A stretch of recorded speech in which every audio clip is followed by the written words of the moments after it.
ನಮಸ್ಕಾರ ಸ್ನೇಹಿತರೆ ಶಕ್ತಿ ಯೋಜನೆ ಬಗ್ಗೆ ಒಂದು ಬಿಗ್ ಅಪ್ಡೇಟ್ನ ನಮ್ಮ ಸರ್ಕಾರದ CM ಸಿದ್ದರಾಮಯ್ಯನವರು ತಿಳಿಸಿದ್ದಾರೆ. ಬನ್ನಿ ನೇರವಾಗಿ ವಿಡಿಯೋಗೆ ಹೋಗೋಣ. ಅದಕ್ಕೂ ಮುಂಚೆ ಒಂದು ಲೈಕ್ ಮಾಡಿ, ವಿಡಿಯೋಗೆ ಸಬ್ಸ್ಕ್ರೈಬ್ ಮಾಡ್ಕೊಳ್ಳಿ. ನೋಡಿ ಸ್ನೇಹಿತರೆ, ಶಕ್ತಿ ಯೋಜನೆ ಒಂದು ವರ್ಷದಿಂದಲೂ ಬರ್ತಾ ಇದೆ. ಆದರೆ ಶಕ್ತಿ ಯೋಜನೆ ಬಗ್ಗೆ ಒಂದು ಮಹತ್ವದ ಒಂದು ನಿರ್ಧಾರವನ್ನು ತಗೊಬೇಕು ಅಂತ ಸರ್ಕಾರ ಡಿಸೈಡ್ ಮಾಡಿದೆಯಂತೆ. ಅದ್ರ ಬಗ್ಗೆ ಇದರ ಮುಖ್ಯಸ್ಥರಾಗಿರುವಂಥ ರಾಜು ಅವರು ತಿಳಿಸಿದ್ದಾರೆ. ನಿಗಮದ ಮಂಡಳಿಯ ಅಧ್ಯಕ್ಷರಾಗಿರುವಂಥ ರಾಜು ಅವರು ತಿಳಿಸಿದ್ದಾರೆ. ಏನಪ್ಪ ಅಂತಂದರೆ, ನಾವು ಒಂದು ವರ್ಷದಿಂದಲೂ ಕೂಡ ಈ ಒಂದು ಫ್ರೀ ಯೋಜನೆನ ಮಾಡ್ಕೊಂಬಂದಿದ್ದೀವಿ. ಏನು ಶಕ್ತಿ ಯೋಜನೆ ಇರ್ಬೋದು, ಗೃಹಲಕ್ಷ್ಮಿ ಇರ್ಬೋದು, ಯುವ ನಿಧಿ ಇರ್ಬೋದು, ಇದು ನಡೀತಾ ಇದೆ. ಸರ್ಕಾರಕ್ಕೆ ಇದಕ್ಕೂ ಆರ್ಥಿಕವಾಗಿ ತುಂಬ ನಷ್ಟವನ್ನು ಅನುಭವಿಸ್ತಾ ಇದೆ. ನಾವು ಆರ್ಥಿಕವಾಗಿ ಏನು ಹಣವನ್ನು ಹೊಂದಿಸೋದಕ್ಕೆ ಆಗ್ತಾ ಇಲ್ಲ ಅಂತೇಳಿ ಅವರು ಹೇಳ್ತಾ ಇದ್ದಾರೆ. ಅದೇ ರೀತಿ ಈ ಒಂದು ತಿಂಗಳ ಹಿಂದೆ, ಒಂದು 15 ದಿವಸದ ಹಿಂದೆ ಅವರು ಪೆಟ್ರೋಲ್ ಮತ್ತು ಡೀಸೆಲ್ ಬೆಲೆಗಳನ್ನು, ತೈಲ ಬೆಲೆಗಳನ್ನು ಏರಿಕೆಯನ್ನು ಮಾಡಿದ್ದಾರೆ. ಪೆಟ್ರೋಲನ್ನು 3.5 ರೂಪಾಯಿ ಏರಿಕೆ ಮಾಡಿದ್ದಾರೆ. ಇನ್ನು ಡೀಸೆಲನ್ನು 3 ರೂಪಾಯಿಯಷ್ಟು ಏರಿಕೆನ ಮಾಡಿದ್ದಾರೆ. ಇದನ್ನು ನೀವು ಕೂಡ ನೋಡ್ಬೋದು. ಇದು ಏನು ಅಂತಂದರೆ, ನಮಗೆ ಹಣದ ಒಂದು ಅಭಾವ ಇರೋದ್ರಿಂದ ನಾವು ರೈಸ್ ಮಾಡಿದ್ವಿ. ಆದರೆ ಇನ್ನೂ ಕೂಡ ತೊಂದರೆ ಇರೋದ್ರಿಂದ ನಾವು ಒಂದು ದರವನ್ನು, ಏನು ಬಸ್ಸಿನ ಟಿಕೆಟ್ ದರವನ್ನು ಕೂಡ ನಾವು ಹೆಚ್ಚಿಗೆ ಮಾಡ್ತೀವಿ. ಸತತವಾಗಿ ಒಂದು 7-8 ವರ್ಷದಿಂದಲೂ ಕೂಡ ತುಂಬ ಜಾಸ್ತಿ ಮಾಡಿಲ್ಲ. ಬಸ್ಸಿನ ದರ ಒಂದೇ ರೀತಿಯಾಗಿ ಹೋಗ್ತಾ ಇದೆ. ಆದರೆ ಇವಾಗ ನಾವು 15% ನಾವು ಹೆಚ್ಚಳ ಮಾಡಬೇಕು, ಜಾಸ್ತಿ ಮಾಡಬೇಕು ಅಂತ ಹೇಳಿ ನಾವು ನಿರ್ಧಾರವನ್ನು ತೆಗೆದುಕೊಂಡಿದ್ದೀವಿ ಅಂತ ಹೇಳಿದ್ದಾರೆ ಸ್ನೇಹಿತರೆ. ಸತತವಾಗಿ ಏನು ತುಂಬ ವರ್ಷಗಳಿಂದಲೂ ಕೂಡ ಅಷ್ಟೊಂದೇನೋ ರೈಸ್ ಮಾಡಿಲ್ಲ. ಆದರೆ ಇವಾಗ ಸರ್ಕಾರಕ್ಕೆ ಒಂದು ಹೊರೆ ಬಿದ್ದಿರೋದ್ರಿಂದ ಅದನ್ನೆಲ್ಲ ನಿಭಾಯಿಸಬೇಕು. ಶಕ್ತಿ ಯೋಜನೆನ ನಾವು ನಿಭಾಯಿಸಬೇಕು ಅಂತ ಅಂದರೆ ಸ್ವಲ್ಪ ಮಟ್ಟಿಗಾದರೂ ನಾವು ದರವನ್ನು ಹೆಚ್ಚಿಗೆ ಮಾಡಬೇಕು ಅಂತೇಳಿ ನಾವು ನಿರ್ಧಾರ ಮಾಡಿದ್ದೀವಿ. CM ಸಿದ್ದರಾಮಯ್ಯನವ್ರ ಜೊತೆನೂ ಕೂಡ ಇದ್ರ ಬಗ್ಗೆ ಚರ್ಚೆನ ಮಾಡಿದ್ದೀವಿ ಅಂತ ಹೇಳಿದ್ದಾರೆ. ಇವರು ನಿಗಮದ ಮುಖ್ಯಸ್ಥರು. ಇವರೇ ಒಂದು ಇದರಲ್ಲಿ ಹೇಳಿದಾರಂತೆ, ಪ್ರೆಸ್ ಮೀಟಲ್ಲಿ ಈ ಥರ ನಾವು ಮಾಡಬೇಕು ಅಂತ ಅಂದ್ಕೊಂಡಿದ್ದಾರಂತೆ. ಅದೇ ರೀತಿ ಹಾಗಾದರೆ ಇದು ಮಹಿಳೆಯರಿಗೆ ಏನಾದರೂ ಕೂಡ ತೊಂದರೆ ಆಗುತ್ತಾ ಈ ಶಕ್ತಿ ಯೋಜನೆ ಮುಖಾಂತರ ಅಂತ ಹೇಳಿ ನೀವು ಕೇಳೋದಾದರೆ, ಹೌದು, ಖಂಡಿತವಾಗ್ಲೂ ಆಗುತ್ತೆ.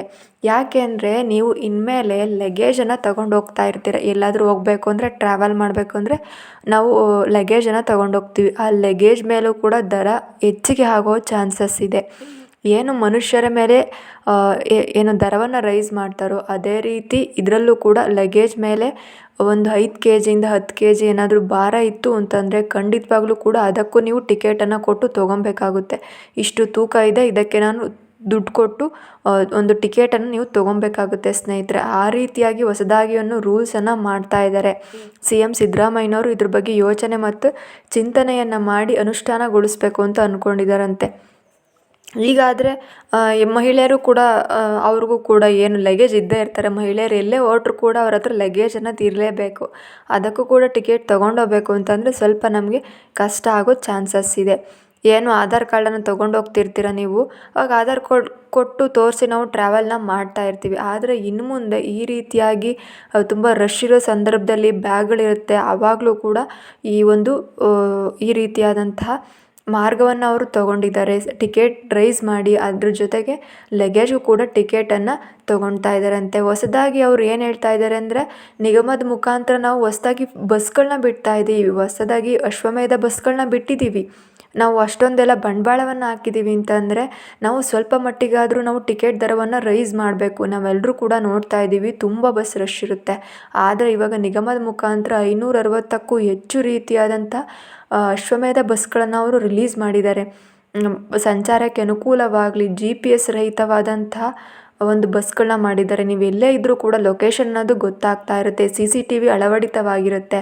ಯಾರೇ ಒಂದು ಅಪಘಾತವಾದರೆ ಹೇಗಾಯಿತು, ಎಷ್ಟು ಜನಕ್ಕೆ ಅಪಘಾತವಾಗಿದೆ, ಯಾವ ರೀತಿ ತೊಂದರೆ ಆಯಿತು ಅಂತ CC ಕ್ಯಾಮ್ರಾದಲ್ಲಿ ಗೊತ್ತಾಗುತ್ತಂತೆ. ಆ ರೀತಿಯ ಬಸ್ಗಳು ಬರ್ತಾ ಇದ್ದಾವಂತೆ.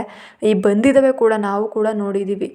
ಇಷ್ಟೊಂದೆಲ್ಲ ನಾವು ಕೂಡ ಜನರಿಗೆ ಹೆಲ್ಪ್ ಆಗಲಿ, ನಮ್ಮ ಒಂದು ರಾಜ್ಯಕ್ಕೆ ಅನುಕೂಲವಾಗಲಿ ಅಂತ ನಾವು ಮಾಡ್ತಾ ಇದ್ದೀವಿ. ಅದಕ್ಕೋಸ್ಕರ ಟಿಕೆಟ್ ದರವನ್ನು ಕೂಡ ನಾವು ಹೆಚ್ಚಿಗೆ ಮಾಡಬೇಕು ಅಂತೇಳಿ ನಿರ್ಧಾರವನ್ನು ತೆಗೆದುಕೊಂಡಿದ್ದೀವಿ. ಆದರೆ ಇನ್ನು ಸ್ವಲ್ಪ ದಿನ ಬಜೆಟ್ ಮಂಡಳಿಯ ಒಂದು ಸಂದರ್ಭದಲ್ಲಿ ಇದ್ರ ಬಗ್ಗೆ ನಾವಿನ್ನೂ ಕೂಡ ಚರ್ಚೆ ಮಾಡಿ ಒಂದು ಇಷ್ಟು ರೇಟು, ಇಷ್ಟು ನಿಗದಿ ಅಂತ ಮಾಡಿ ಒಂದು ಪತ್ರದ ಮುಖಾಂತರ ನಾವು ತಿಳಿಸ್ತೀವಿ ಅಂತ ಹೇಳಿದ್ದಾರೆ.